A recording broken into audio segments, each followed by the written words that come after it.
Hello everyone, welcome to PW pharma. My name is Pankaj Dagar, your pharma mentor. GPAT exam के आखिरी phase में हैं हम लोग और अब वक्त आ चुका है कि हम एक एक सब्जेक्ट को पकड़े और उस पर कमांड होल्ड करें, उसको कंप्लीटली रिवाइज करें और साथ ही साथ उसके एमसीक्यूज और पीवाईक्यूज को हम लोग तैयार करें।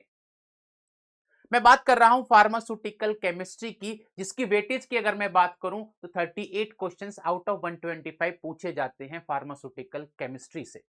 जिसके अंदर अगर मैं बात करूं नंबर ऑफ सब्जेक्ट्स की तो इसमें आते हैं organic chemistry, pharmaceutical analysis, medicinal chemistry, biochemistry, physical chemistry और इनऑर्गेनिक केमिस्ट्री।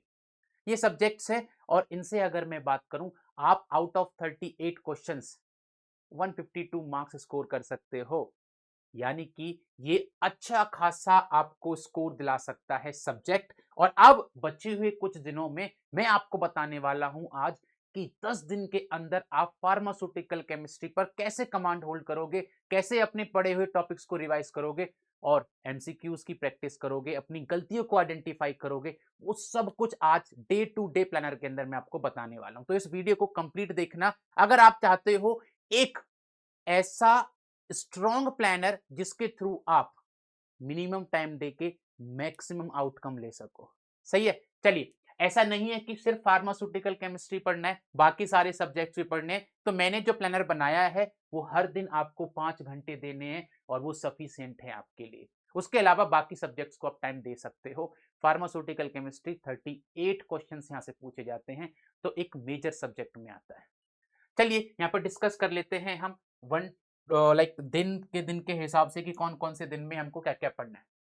डे वन की अगर मैं बात करूंगा तो मैं आपको अभी समय दे रहा हूं कि अभी आप एक दिन ले लीजिए और अपने प्लानर को बना के उसी के अकॉर्डिंग अपना जो भी आपका सोर्सेज हैं, रिसोर्सेज हैं, उनको कलेक्ट कर लीजिए। राइट।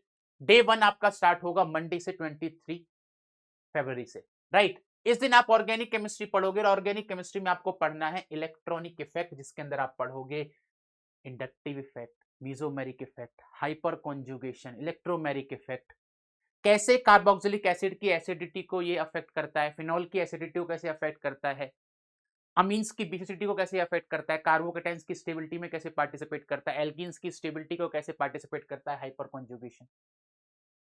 ये सब आपको पढ़ना है। साथ ही साथ आपको पढ़ना है एरोमेटिसिटी के बारे में, हकल्स रूल क्या होता है। एरोमेटिसिटी जब पढ़ोगे यहीं पर आप हाइब्रिडाइजेशन के कॉन्सेप्ट को भी रिवाइज कर सकते हो। राइट। याद रखना, एरोमेटिसिटी के अंदर जितने भी आपके एक्सेप्शंस होते हैं, चाहे वो आपका सीओटी का हो, चाहे वो एनुलिन्स का हो, वो सब भी आपको याद रखना है क्योंकि वहां से क्वेश्चन पूछा जाता है। ठीक है। चलिए, इसी के फिर एसिडिटी और बेसिसिटी से रिलेटेड उसके एमसीक्यूज आपको प्रैक्टिस करने हैं पीवाईक्यूज के साथ। उसके बाद आ जाते हैं हम डे टू पे। ऐसा नहीं कि सिर्फ इतना करके छोड़ देना, बाकी सब्जेक्ट्स को समय देना है। राइट। देन डे टू पे आते हैं 24 फरवरी ट्यूसडे के दिन। यहाँ आपको फिर से ऑर्गेनिक केमिस्ट्री पढ़नी है, लेकिन इस बार आपको पढ़ना है आइसोमेरिज्म, जिसके अंदर आप स्ट्रक्चरल और स्टीरियो आइसोमेरिज्म दोनों को पढ़ोगे। और स्टीरियो आइसोमेरिज्म के अंदर आप आर एस कॉन्फिग्रेशन, EZ, इन सब को पढ़ोगे, कंफर्मेशनल एनालिसिस को पढ़ोगे। ये सारे आपको टॉपिक्स पढ़ने हैं। देन साथ ही साथ आपको रिएक्शन मैकेनिज्म पढ़ना है, टाइप्स ऑफ ऑर्गेनिक रिएक्शंस पढ़ने। टाइप्स ऑफ ऑर्गेनिक रिएक्शंस मतलब substitution reaction, elimination reaction, addition reaction, जिसके अंदर आप मैकेनिज्म पढ़ोगे, SN1 mechanism, SN2 mechanism, E1 mechanism, E2 mechanism. यहां से क्वेश्चन हर साल पूछा ही पूछा जाता है और उन्हीं क्वेश्चंस को आपको यहां पर प्रैक्टिस भी करना है, साथ में पीवाईक्यूज लगाने हैं। राइट। उसके बाद अगर मैं आता हूं डे 3 पर, 25 फेब पर आ चुके हैं हम। फिर से हमको ऑर्गेनिक केमिस्ट्री पढ़नी है और इस दिन हमको हेट्रोसाइक्लिक कंपाउंड्स पढ़ने, उनका नोमेनक्लेचर कैसे होता है, डिफरेंट डिफरेंट क्लासिफिकेशन किस तरीके से होता है, उनकी रिएक्टिविटी, बेसिसिटी, एरोमेटिसिटी, इन सब के बारे में पढ़ना है। साथ ही साथ मैंने आपको एक टेबल दी थी जिसके अंदर जितने भी हेट्रोसाइक्लिक रिंग्स होती हैं उन सब की रिएक्शंस लिखी हुई है कि सिंथेसिस कैसे होती है, चाहे वो लैब में हो चाहे वो इंडस्ट्री में हो। तो वो टेबल को जरूर याद रखना, उस टेबल से आपको एक ना एक क्वेश्चन जरूर मिलेगा। राइट। देन अगर मैं बात करूं डे 4 पे, डे 4 पे आपको क्या करना है, डे 4 पे आपको करना है फार्मास्यूटिकल एनालिसिस पढ़ने आना है। ऑर्गेनिक केमिस्ट्री में नेम्ड रिएक्शन भी आपको याद रखनी है, यहाँ पर डे 3 पर ही पढ़नी है नेम्ड रिएक्शन। प्लस मैं आपको एक बात बोलूंगा, नेम्ड रिएक्शंस जो है ना, वो आप चाहे तो यहां से भी स्टार्ट कर सकते हो। हर दिन 2-2 3-3 4-4, 2-2 3-3 4-4 आप नेम्ड रिएक्शंस पढ़ सकते हो। कार्बोनिल कंपाउंड्स की नेम्ड रिएक्शंस आपको सबसे ज्यादा पढ़नी है। Wolff Kishner, Baeyer Villiger, pinacol, Diels Alders reaction, Hofmann, Beckmann, Perkins, ये सब reaction, Mannich reaction, Robinson annulation, ये सब रिएक्शंस आपको पढ़नी है। आप चाहो तो इन नेम्ड रिएक्शंस को इनके अंदर डिवाइड कर सकते हो, वो भी एक परफेक्ट प्लानिंग होगी, राइट। देन फार्मास्यूटिकल एनालिसिस के अंदर पहले दिन आप पढ़ोगे एसिड बेस टाइट्रेशन के बारे में, नॉन एक्वस टाइट्रेशन के बारे में, redox titration, complexometric titration, precipitation titration, और इन सब के न्यूमेरिकल बेस्ड एमसीक्यूज और इनके जो पीवाईक्यूज पूछे गए हैं टाइट्रेशन वाले पोर्शन से, उनको प्रैक्टिस करोगे। देन आ जाते हैं हम डे 5 पे। डे 5 27 फेब, यहाँ भी आप फार्मास्यूटिकल एनालिसिस पढ़ोगे और उसके अंदर आप क्रोमेटोग्राफी और स्पेक्ट्रोस्कोपी दोनों को एक साथ पढ़ने वाले हो। पहले आप क्रोमेटोग्राफी, खासकर एचपीएलसी और गैस क्रोमेटोग्राफी को रिवाइज करोगे, और रिवाइज करने के बाद उसके एमसीक्यूज प्रैक्टिस करोगे। उसके बाद स्पेक्ट्रोस्कोपी के अंदर हम बात करेंगे तो यूवी के अंदर आप याद रखना, वुडवर्ड फिशर रूल को भूल मत जाना, उसकी जो बेस वैल्यूज हैं उनको जरूर याद रखना, राइट। उसके अलावा यहाँ पे आप आईआर की वैल्यूज, एनएमआर के अंदर कुछ वैल्यूज, और मास स्पेक्ट्रोस्कोपी के अंदर आप याद रखना मैक्लाफार्टी रूल आपको पढ़ना है, भूलना नहीं, क्वेश्चन आ सकता है वहां से, राइट। चलिए, बेसिक इंस्ट्रूमेंटेशन आप पढ़ोगे और उसके बाद इनके इंटरप्रिटेशन के, खासकर एनएमआर के इंटरप्रिटेशन के क्वेश्चंस आप करने वाले हो, राइट। चलिए, उसके बाद आ जाते हैं हम डे 6 पर। उस दिन आप पढ़ोगे मेडिसिनल केमिस्ट्री, और याद रखना 28 फेब को सिर्फ आप मेडिसिनल केमिस्ट्री के अंदर से ईएनएस और सीबीएस ड्रग्स के बारे में ही पढ़ोगे, उनका mechanism of action, structure, synthesis और एसएआर। प्रोटोटाइप ड्रग्स का चाहो तो प्रोटोटाइप ड्रग्स का पढ़ लो, उसके अलावा आप चाहो तो मैक्सिमम ड्रग्स का पढ़ सकते हो, राइट। देन 2 मार्च पर आ चुके हैं हम लोग। संडे की मैंने फिर से छुट्टी दी है यहाँ पे, संडे को आप रेस्ट चाहो तो रेस्ट कर सकते हो, कि बाकी सब्जेक्ट्स को पढ़ सकते हो, संडे की छुट्टी दी है फिर मैंने। उसके बाद मेडिसिनल केमिस्ट्री फिर से दोबारा से, उसमें आप सीएनएस ड्रग्स को पढ़ोगे और साथ में एंटीबायोटिक्स को पढ़ोगे। संडे की छुट्टी में आप ये भी कर सकते हो कि कोई टॉपिक आपका अगर रह गया है किसी दिन तो उसको आप कंप्लीट कर सकते हो वहां पे, राइट। देन यहाँ पे उनका मैकेनिज्म पढ़ना है, स्ट्रक्चर पढ़ना है और उनके एमसीक्यूज की प्रैक्टिस करनी है। 3 मार्च ट्यूसडे को बायोकेमिस्ट्री को कंप्लीट पढ़ना है, जिसके अंदर कार्बोहाइड्रेट पढ़ोगे, एंजाइम्स पढ़ोगे, उसके अलावा आप पढ़ोगे न्यूक्लिक एसिड्स के बारे में, लिपिड्स के बारे में। इस दिन सिर्फ और सिर्फ आपको बायोकेमिस्ट्री को रिवाइज करना है, बायोकेमिस्ट्री को रिवाइज करोगे, उसके बाद उसके एमसीक्यूज और पीवाईक्यूज प्रैक्टिस करोगे।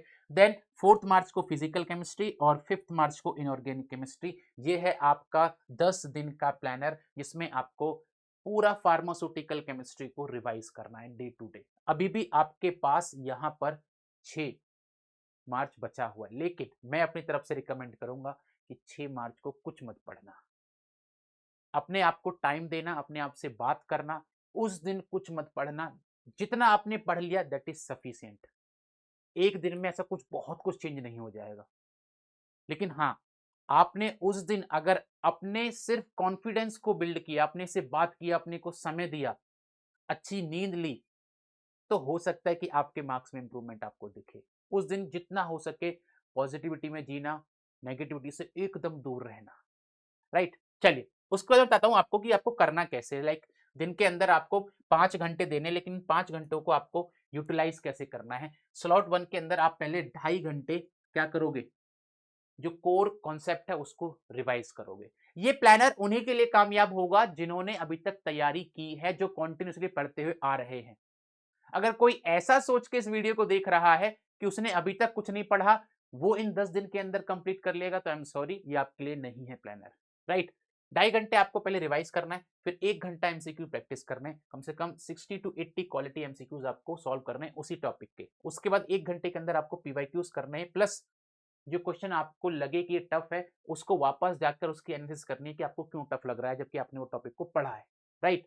उसके बाद ये 30 मिनट्स आप क्या करोगे, आप दिन में कभी भी ये टाइम के बाद कम से कम 2-3 घंटे बाद आपको क्या करना है, वापस से अपने एरर नोटबुक निकालनी है और उसमें शॉर्ट में एक बार रिवाइज करना है, शॉर्ट में एक बार रिवाइज करना है कि मैंने क्या क्या पढ़ा है, ठीक है, क्या क्या टॉपिक मुझे डिफिकल्ट लगा, क्या क्या इसके अंदर है, तो वो एनालिसिस एक बार करके देखनी है आपको, ताकि अगले दिन अगर आप चाहो तो उसको वापस से एक बार देख सकते हो कि हाँ, एनालिसिस की मैंने 30 मिनट्स में, ओके, ये क्वेश्चंस मुझे लगा कि ये इसमें प्रॉब्लम आ रही है और इसको मैं फिर से एक बार पढ़ सकता हूँ, राइट।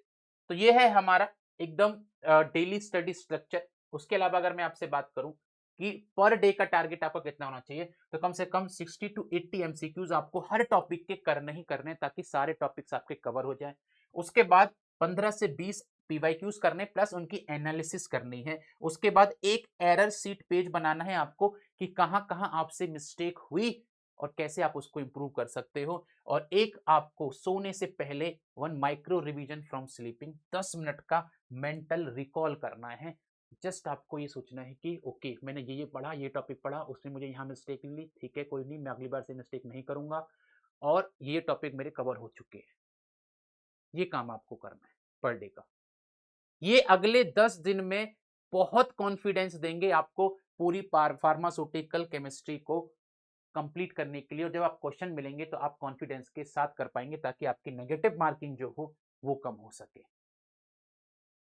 आई होप ये प्लानिंग आप फॉलो करेंगे और फॉलो के साथ साथ आप इसको अपने एग्जाम में भरपूर मात्रा में यूटिलाइज भी करेंगे। तो thank you so much for joining, will meet in some other video. Thank you everyone.